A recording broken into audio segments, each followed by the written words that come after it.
Uppada fishing harbour నిర్మాణంలో లోపాలు ఉండటం వల్లనే బోటు ప్రమాదాలు తరచుగా జరుగుతూ మత్స్యకారులు ప్రాణాలు కోల్పోతున్న సంఘటనలు జరుగుతున్నాయని, బోట్లు సేఫ్ ల్యాండింగ్ జరిగే విధంగా నిర్మాణ చర్యలు తీసుకోవాలని టీడీపీ రాష్ట్ర అధికార ప్రతినిధి పిఠాపురం మాజీ ఎమ్మెల్యే వర్మ సంబంధిత శాఖ అధికారులను హెచ్చరించారు. కొద్ది నెలలుగా ఉప్పాడ ఫిషింగ్ మినీ హార్బర్ వద్ద జరుగుతున్న బోట్ల ప్రమాదాల నేపథ్యంలో మత్స్యకార నాయకులతో కలిసి మాజీ ఎమ్మెల్యే వర్మ మినీ హార్బర్ నిర్మాణ ప్రాంతాన్ని, ప్రమాదంలో దెబ్బతిన్న బోట్లను పరిశీలించారు.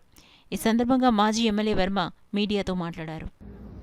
ల్యాండింగ్ సేఫ్ ల్యాండింగ్ జరగడం, డ్యామేజ్ లేకుండా, ప్రాణ నష్టం లేకుండా ఏ విధంగా మనం స్టార్ట్ చేయాలన్నది ఒక డెసిషన్ తీసుకుని దాని ప్రకారం కూడా స్టార్ట్ చేస్తాం. నేను కూడా రావడానికి కారణం అంటే ఈ 2 రోజుల్లోనే 3 రోజుల్లో 2 బోట్లో 3 బోట్లో పోయింది. మరి మన వాళ్ళందరూ ఇబ్బంది పడుతున్నారు కాబట్టి ఒకసారి చూసి వెళ్దామని చెప్పి వచ్చాం. ఇక్కడ పరిస్థితి కూడా చూస్తే ఎవరికాలు భయంతో వేట పడినా లోపల తీసుకురావాలని భయంగానే ఉన్నారు. సేఫ్ ల్యాండింగ్ అవ్వాలంటే హార్బర్ ఏరియాలో అవ్వాలి.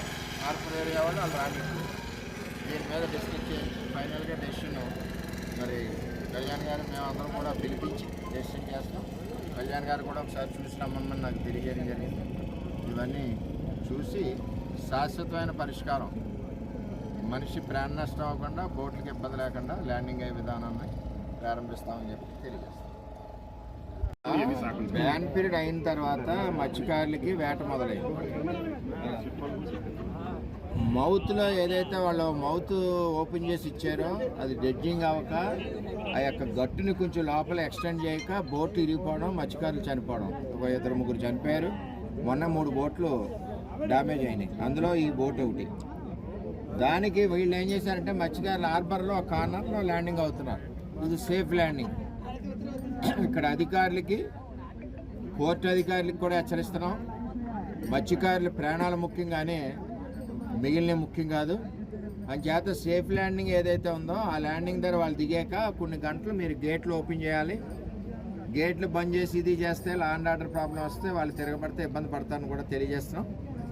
దీని మీద ఓవరాల్గా మన ఉప ముఖ్యమంత్రి గారు చంద్రబాబు నాయుడు గారు, మేము అందరం కూడా కూర్చుని అధికారులను పిలిపించి ముందు సేఫ్ ల్యాండింగ్ ఏంటని చెప్పి ఆలోచన చేస్తాం. ఎందుకంటే కళ్యాణ్ గారు కూడా నన్ను వెళ్ళి ఫీల్డ్ అది చూసి రమ్మన్నారు.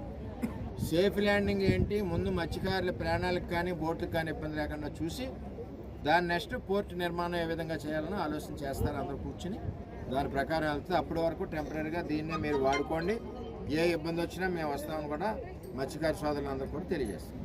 డ్యామేజ్ అయిన బోట్స్ ఏవైతే ఉన్నాయో వీటన్నిటికి కూడా రీఎంబర్స్మెంట్ ప్రభుత్వం ద్వారా ఇచ్చి ఏర్పాటు చేస్తామని చెప్పి తెలియజేస్తాం.